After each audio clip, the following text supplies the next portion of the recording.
Sure. So, hi guys, I'm Nicol. My background, I'm currently an RN. I'm an emergency nurse right now.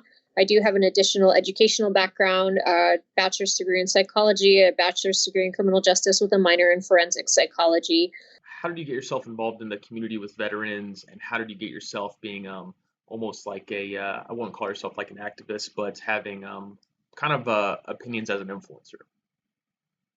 Okay, so with the veteran stuff, I just kind of, I don't know, I got reached out to by people in the military, either active or veterans, and they were, asking me to kind of represent their companies for different things. And the more I got involved with them, I learned that they're just incredible people. And then I had the extremely fortunate experience of being asked to go out to Fort Benning last year to host the Gainey Cup with the U.S. military. And I believe four of its allies. There was Canada was out there, the Netherlands. Trying to think, there was England and one other country, I think, but it was incredible. And the more I got to spend time with these folks, their dedication and what they do for our country and the amount of just give and love they have for this country was incredible. And so it just continued to grow from there. My desire to support, I mean, I have family that is veterans and served in the military and currently serve. So of course I've always appreciated what they've done. But to spend time with them and to see it firsthand for me was just what solidified that stance for me, as like, I'm going to back them and support them and be a voice for supporting them in any way that I can. And then, after the military, these people create companies, and I want to support them. They fought for our country, and they're trying to give back to the country. All of their products that I know I support are American made. So what's not to love?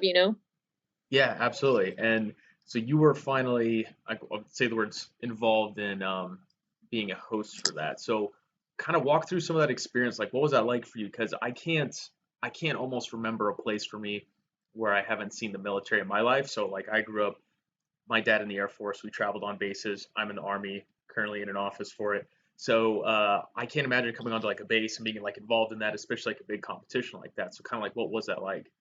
It was incredible. I mean, I really didn't know what to expect as a civilian coming into this, outside world, which was the military. I've seen a lot of their stuff, in pictures and videos online, but to be literally like frontline with these guys, to be able to go past the barricades that were there for the spectators and be so close to it was just incredible to see the way they work, the intricacies of the things that they know. Was just incredible. I was out there for about a week at Fort Benning, and the way they treated me, it was like I had 100, big brothers out there. They took good care of me. They always made sure I was safe. They always made sure I had the right gear. And anything I wanted to know about, anything I wanted to try, like, they were eating the MREs out there, and I was like, "Hey, that's good." And they're like, "Yeah, here, pick one. There's this one, that one," like they were just so welcoming and incredible. So for me as a civilian coming into their world, I couldn't have expected more. They were just so inviting and incredible. Took such good care of me. I always felt so safe out there and cared for. Truly, if I was thirsty, they were giving me water. Just incredible people in every sense of the word. So do you ever plan to go back to do any hosting events or make some of the connections down at Fort Benning to do promotional things in the future? So one big thing that I know that happens too in March is the best Ranger competition, which is in March and it's a few weeks long. Is there some other like events like that that you'd want to be a part of in the future?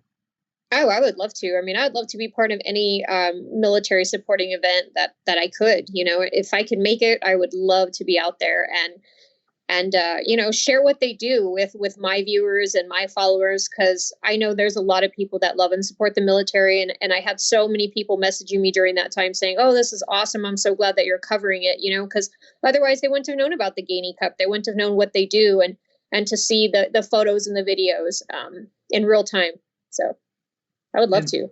and so that kind of goes into like my next topic. So you promote gun safety, you promote a lot of empowerment. I mean, I guess you also do promote kind of your own the lifestyle and opinions that you have as well through like your own content. And what does that look like, and kind of what do you do with your content for those people that might not have seen it before? Sure. So I just try to promote responsible gun ownership and emphasize the importance of maintaining our Second Amendment rights. I have friends in other countries, and they talk to me constantly about how they wish they had the rights that we do in our country. And I think that so many times we take it for granted just because it's always been there, but it doesn't necessarily mean it will always be there. So to emphasize for me the importance of maintaining our rights, knowing who and what we're voting for, and then also responsible gun ownership. The mainstream media talks a lot about and vilifies gun owners. And I think for me as a female and as a, I'm educated, I have a career, I'm a mom, I'm a wife, I don't necessarily fit the prototype that the mass media tries to portray as a gun owner. So I like to come out and say, hey, you can be a woman, you can be a mom, you can be X, Y, and Z and still be a gun owner and be responsible. I think ultimately it's a great right, but you need to be responsible in all ways when it comes to that. And so you promote a lot of great things. I've seen your page, and you also work in the medical field, which is like, I mean, obviously it's always critical, but even right now, there's a lot of, I wouldn't even call it criticism, but lots of opinions about like how we should handle a pandemic or what's really happening. What's kind of been your, I wouldn't even say like your opinion, but what's been like your firsthand experience of kind of what's been going on with this worldwide pandemic? Even for us on the front lines, it's constantly evolving. We don't even have all the answers, even though we're the ones facing it, every single day on the job. So it's been confusing for us as well. Every day it's something different. You either need a new piece of equipment that you never needed prior, or now we have to go and we get our temperature checked before we can start our shift. Just things like that. It's constantly evolving. But it's been interesting. It's been beautiful in the sense that we've really come together as a team. Like my coworkers are incredible. They're always looking out for each other. The community has really come together. We've had people dropping off handmade face masks and food, and just you really feel appreciated, and that's been so beautiful. And then there's also been the downfalls and the parts that are very, very frustrating, which is there's, as you've seen in the mainstream media, just not enough PPE. We're having to use one mask whether it's contaminated or not for the entire shift.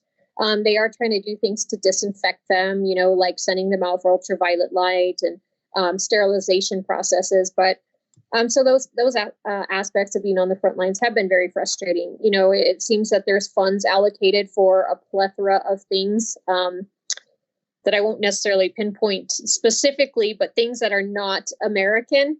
And when it comes to us on the front lines, it seems like there is no funding allocated for proper equipment, and that's very frustrating. What would your best advice be for just like the average day person? So someone that doesn't have exactly every sort of schooling or expertise, but someone that can just do something, whether that's every day they are out and about outside their house or something they can do to help out and assist weekly or monthly, like what would be kind of your best tips and advice? For themselves, Yeah, sure. Yeah, just for themselves in like their everyday honestly, life. the best thing they can do is try to maintain their health, through eating nutritious food, plenty of fruits and vegetables, and lots of water. Try to limit your sugar intake, and the age old secret of just wash your hands. Truly, that is the most vital and important thing that they can be doing for themselves and for others, because you're limiting the spread of germs to not only themselves, but to everyone else. I know I see a lot of people out in public with gloves on, and that's great, but the gloves are only going to necessarily protect you in that very moment. But if you're wearing the same gloves and they're dirty and contaminated, now you're digging through your purse and you're digging on your phone, and you're just cross contaminating whatever's on those gloves is now on your phone and inside your purse. So wash your hands, always wash your hands before eating. Try not to be, touching your eyes, your nose, your mouth, because ultimately the virus enters through the mucous membrane. So wash your hands, soap and water. Soap and water, the most simple thing, but the thing that I think a lot of people start to forget about until the stuff happens, which we do talk about in the flu season. And I still see people that are just so lazy. And now it's like it takes something like this to really make a difference. I don't know what I Um, hit. Sorry. no, you're fine. You're fine. What would be kind of the future for the content that you want to bring? What has been some advice based on you working as a civilian for people that are transitioning into the civilian sector from the military? Now that you've seen at least a little peek into the window of that, what could help those people in your opinion? Just knowing they have support, the knowing that there's others out there with the same struggles, and there's a family of us out there that love and support them, and fellow patriots out there that want to support either their business if they're trying to parlay their retirement into a business venture. There's people to rely on. But yeah, my content is just I want to go forward with continuing to support American companies, veterans, military, law enforcement, everybody that also supports this country. So where can people find you? Go ahead and give some plugs of whatever sort you want and the final words that you have just for this part of the interview.